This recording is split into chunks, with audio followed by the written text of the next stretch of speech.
ശത്രുക്കളെ ഉണ്ടാക്കാൻ വഴക്കിടേണ്ട ആവശ്യമില്ല. സത്യം തുറന്നു പറയാൻ തയ്യാറായാൽ മതി. ഇഷ്ടം പോലെ ശത്രുക്കൾ ബന്ധുക്കളിൽ നിന്നും സൗഹൃദങ്ങളിൽ നിന്നും ലഭിച്ചേക്കാം. ഭൂതകാലത്തിൽ കുടുങ്ങരുത്. ഭാവിയെക്കുറിച്ചുള്ള സ്വപ്നങ്ങളിൽ വഴിതെറ്റിപ്പോകരുത്. വർത്തമാനകാലത്തിൽ ശ്രദ്ധ കേന്ദ്രീകരിക്കുക. ഇതാണ് സന്തോഷത്തിനുള്ള വഴി.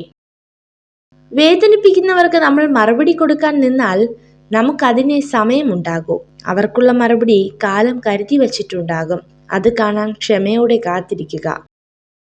സ്വന്തം ദുഃഖത്തിനിടയിലും അന്യന്റെ വേദന മനസ്സിലാക്കി പ്രവർത്തിക്കാൻ സാധിക്കുന്നവരാണ് ജീവിതത്തിലെ ഏറ്റവും വലിയ സമ്പന്നർ. വേദനിക്കുന്നവന്റെ കണ്ണീർ ഒപ്പുന്നതിലും വലിയ പുണ്യം മറ്റൊന്നിലും കിട്ടില്ല. ഓടാത്ത വാച്ച് കയ്യിൽ കെട്ടുന്നത് പോലെയാണ് ചില ബന്ധങ്ങൾ. കൂടെയുണ്ടോ? ഉണ്ട്. എന്നാൽ കാര്യമുണ്ടോ?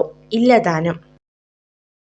കുന്നോളം സ്നേഹം ഉള്ളിലുണ്ട് എന്ന് പ്രസംഗിക്കുന്നവരെക്കാൾ നല്ലത് കടുകോളം സ്നേഹം പ്രവൃത്തിയിൽ കാണിക്കുന്നവരെ വിശ്വസിക്കുന്നതാണ്. ഒരു കള്ളം കൊണ്ട് നഷ്ടപ്പെടുത്തിയ വിശ്വാസം 1000 സത്യങ്ങൾ കൊണ്ട് തിരിച്ചെടുക്കാൻ കഴിഞ്ഞെന്ന് വരില്ല. കണ്ണുകൊണ്ട് കാണുന്നതിലും പകരം മനസ്സുകൊണ്ട് കണ്ടാൽ ഭംഗിയില്ലാത്തതായി ഈ ഭൂമിയിൽ ഒന്നും തന്നെയില്ല.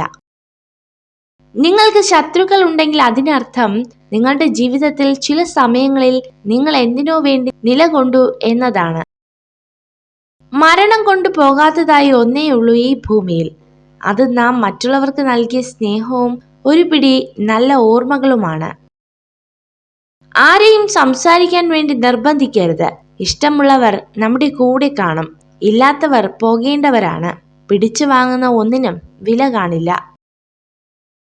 വേണ്ട എന്ന് തോന്നുന്ന കാര്യങ്ങൾ വേണ്ട എന്ന് തന്നെ പറയണം. ഇഷ്ടമില്ലാത്ത കാര്യങ്ങൾ ആര് തന്നെ നിർബന്ധിച്ചാലും പറ്റില്ല എന്ന് തന്നെ പറയണം. മറ്റൊരാൾക്ക് വേണ്ടിയും നമ്മൾ മാറാതിരിക്കുക. നമ്മൾ എപ്പോഴും നമ്മളായിട്ട് മാത്രം ജീവിക്കുക. നഷ്ടപ്പെടുമെന്ന പേടികൊണ്ട് മറ്റൊരാൾക്ക് വേണ്ടി മാറാൻ തുടങ്ങിയാൽ പലതും നഷ്ടപ്പെടാൻ തുടങ്ങും. ഒരുപാട് ആഗ്രഹിച്ചാലേ കുറച്ചെങ്കിലും നമുക്ക് കിട്ടൂ. പക്ഷെ ഒന്നും കിട്ടില്ലെന്ന് കരുതി നിരാശരാവരുത്. കാരണം ഇന്നല്ലെങ്കിൽ നാളെ തീർച്ചയായും നമ്മുടേതായ ഒരു ദിവസം വരും. അപ്പോൾ നല്ലൊരു നാളേക്കായി കാത്തിരിക്കാം. ഒരു സ്ത്രീ അവളുടെ പ്രശ്നത്തെക്കുറിച്ച് നിങ്ങളോട് പറയുമ്പോൾ അതിനർത്ഥം അവൾ നിങ്ങളെ വിശ്വസിക്കുന്നു എന്നതാണ്. ഒരു വിഡ്ഢിയുടെ പക്കൽ നിന്നും ഉപദേശം സ്വീകരിക്കുന്നതിനേക്കാൾ ഭേദം ഒരു ദുഷ്ടന്റെ പക്കൽ നിന്നും ഉപദേശം സ്വീകരിക്കുന്നതാണ്. നിങ്ങൾ ഈ വീഡിയോ കണ്ടതിന് നന്ദി. ഇതുപോലുള്ള കൂടുതൽ വീഡിയോകൾക്കായി ചാനൽ സബ്സ്ക്രൈബ് ചെയ്യൂ.